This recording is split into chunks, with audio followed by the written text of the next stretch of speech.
Hello guys, welcome back to another video. இன்றைக்கி என்ன video பார்க்க போகிறோம்னா, நம்ம கரெக்ட் நீங்கள் ப்ரிவியூவில் பார்க்குறீங்களே இந்த மாதிரி Instagram trending reels video editing தான் பார்க்க போகிறோம். நம்ம சேனல் யாராச்சும் புதுசாக இருந்தீங்க அப்படின்னா மறக்காம சப்ஸ்கிரைப் பண்ணி பக்கத்தில் பெல் ஐக்கான் இருக்கும். ஸோ அதையும் ஆனில் போட்டுக்கோங்க. வாங்க இன்றைக்கி வீடியோக்குள்ளே போகலாம்.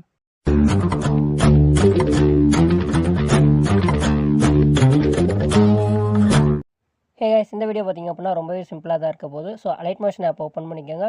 ஓப்பன் பண்ணதுக்கப்புறம் இன்டர்ஃபேஸ் இந்த மாதிரி தான் இருக்கும். நல்லா பார்த்திங்க அப்படின்னா +ஐகான் இருக்கும். ஸோ இதை கிளிக் பண்ணிட்டு உங்களுக்கு தேவையான ratio, resolution, frame rate, background எல்லாத்தையும் செலக்ட் பண்ணிட்டு கிரியேட் ப்ராஜெக்ட் கொடுத்துக்கோங்க. இதுக்கப்புறம் உங்களுக்கு தேவையான இமேஜ் இருக்குது பார்த்திங்களா, அது ஜஸ்ட் ஆட் பண்ணிக்கோங்க.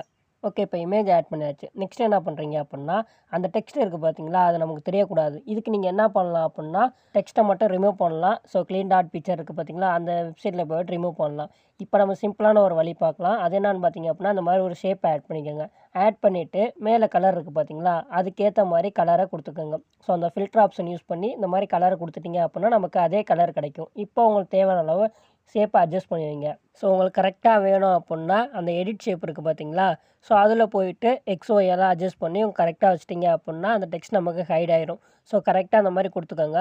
ஸோ இப்போவும் அந்த கலர் வரல அப்படின்னு நினச்சிங்க அப்படின்னா இப்போ என்ன பண்ணுறீங்க அப்படின்னா அந்த ஷேப்பை அகைன் கிளிக் பண்ணுங்கள். அதில் கலர் அண்ட் ஃபில்ல போனீங்க அப்படின்னா பக்கத்தில் இருக்கும் பார்த்தீங்களா, மூணாவதாக இருக்குது பார்த்தீங்களா, இதை கிளிக் பண்ணிவிட்டு பிளாக் கலர் இருக்குல்ல, இந்த இடத்துல பார்த்தீங்க அப்படின்னா மேலே என்ன கலர் இருக்கோ அந்த இதை ஃபில்டராக யூஸ் பண்ணி இந்த மாதிரி அந்த கலரை கொடுத்துக்கோங்க. அப்படியே பார்த்தீங்க அப்படின்னா சென்டராக கொண்டு வந்துடுங்க இந்த மாதிரி. நெக்ஸ்ட்டு அதே மாதிரி ரெண்டாவது கலர் இருக்குது பார்த்தீங்களா, அதை கிளிக் பண்ணிவிட்டு கீழே என்ன கலர் இருக்கோ அதுக்கேற்ற மாதிரி கரெக்டாக அந்த மாதிரி கொடுத்துக்கோங்க.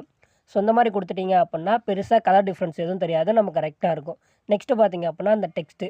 ஸோ இந்த டெக்ஸ்ட்டில் என்ன பண்ணுறீங்க அப்படின்னா உங்களுக்கு தேவையான வேர்டு, அதை நீங்கள் ஸ்டாப்பாக இருக்கலாம், இல்லை வேறு வேர்டாக கூட இருக்கலாம், அது உங்கள் விருப்பம் தான். இதில் பார்த்தீங்க அப்படின்னா அப்பர் கேஸு எல்லாமே பார்த்தீங்க அப்படின்னா இந்த மாதிரி கேபிட்டல் லெட்டர் கொடுத்துக்கோங்க. இதுக்கப்புறம் மேலே போல்டான ஃபாண்ட்டை செலக்ட் பண்ணிக்கோங்க. சும்மா ரேண்டமாக நான் ஒரு ஃபாண்ட்டை இந்த மாதிரி போல்டான ஃபாண்ட்டை செலக்ட் பண்ணியிருக்கேன். அதுக்கப்புறம் உங்களுக்கு தேவையான இடத்துல கரெக்டாக அந்த மாதிரி வச்சுட்டு சைஸ் எந்த அளவுக்கு வேணுமோ அந்த அளவுக்கு இன்க்ரீஸ் டிக்ரீஸ் பண்ணிக்கோங்க. கலர் பார்த்தீங்க அப்படின்னா ஒயிட் கலர் கொடுத்துக்கோங்க. சைஸ் இன்னுமே இன்க்ரீஸ் பண்ணலாம்னு நினைக்கிறேன். உங்களுக்கு தேவையான அளவு கரெக்டாக அந்த மாதிரி வச்சுக்கோங்க. ஓகே, இப்போ நம்ம ஸ்டாப்புங்கிற வேர்டு ஆட் பண்ணியிருக்கோம்ல டெக்ஸ்ட்டு, அதை பார்த்தீங்க அப்படின்னா அப்படியே டூப்ளிகேட் பண்ணுங்கள். டூப்ளிகேட் பண்ணதில் ஃபஸ்ட் லெட்டர் இருக்குல்ல, அதை மட்டும் கரெக்டாக வச்சுக்கோங்க. மீதி எல்லாத்தையும் ரிமூவ் பண்ணிடுங்க. அதே மாதிரி இன்னொரு டூப்ளிகேட் பண்ணி இப்போ எத்தனை லெட்டர் இருக்கோ அத்தனை டூப்ளிகேட் பண்ணி, ஸோ எத்தனை லெட்டர் இருக்கோ இப்போ STOPங்கும்போது 4 லெட்டரா, அப்போ T மட்டும் தனியாக வைங்க, அடுத்து O தனியாக வைங்க, அதுக்கப்புறம் P தனியாக வைங்க. ஸோ இந்த மாதிரி ஒவ்வொரு லெட்டரையும் தனித்தனியாக வச்சுருக்கோங்க. நீங்கள் கேட்கலாம், அதுக்கு நம்ம ஸ்டாப்புங்கிற வேர்டு டைப் பண்ணாமலே ஒவ்வொரு லெட்டரும் நம்ம தனித்தனியாக வச்சுருக்கலாமே அப்படின்னு கேட்கலாம். கரெக்டான அலைன்மெண்ட் உங்களுக்கு வைக்க தெரிஞ்சுன்னா ஓகே, பிரச்சனை இல்லை.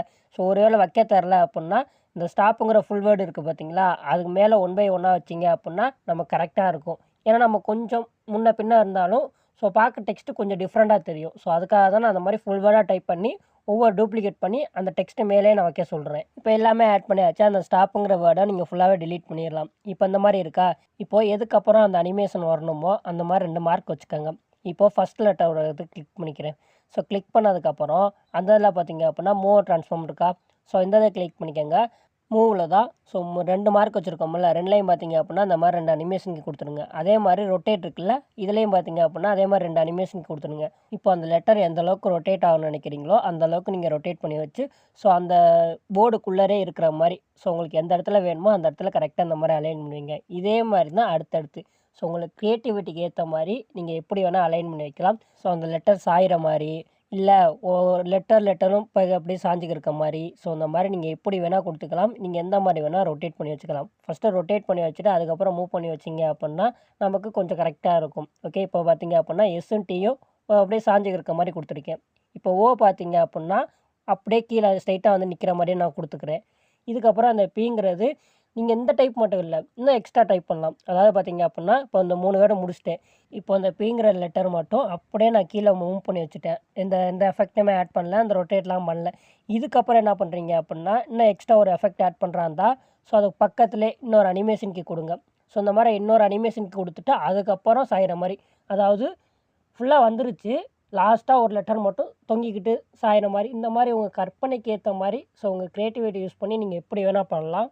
ஸோ இந்த Pங்கிற லெட்டரில் நான் ரொட்டேட் மட்டும் இந்த இதில் நான் லைட்டாக பண்ணி வச்சுக்கிறேன். இப்போ மூவை கிளிக் பண்ணிவிட்டு அதுக்கேற்ற மாதிரி கரெக்டாக அந்த மாதிரி அட்ஜஸ்ட் பண்ணி வைங்க. ஸோ இந்த மாதிரி அட்ஜஸ்ட் பண்ணி வச்சுட்டு ஜஸ்ட்டு இப்போ ப்ளே பண்ணி பாருங்கள். கொஞ்சம் டிஃப்ரெண்ட்டாக இருக்கும். ஜஸ்ட் நான் ப்ளே பண்ணி காமிக்கிறேன் பாருங்கள். ஸோ அந்த லெட்டர் மட்டும் லாஸ்ட்டில் வரும். ஸோ இது கொஞ்சம் டிஃப்ரெண்ட்டாக இருக்குது. ஸோ இதே மாதிரி உங்கள் க்ரியேட்டிவிட்டிக்கு ஏற்ற மாதிரி எப்படி வேணால் நீங்கள் ட்ரை பண்ணலாம்.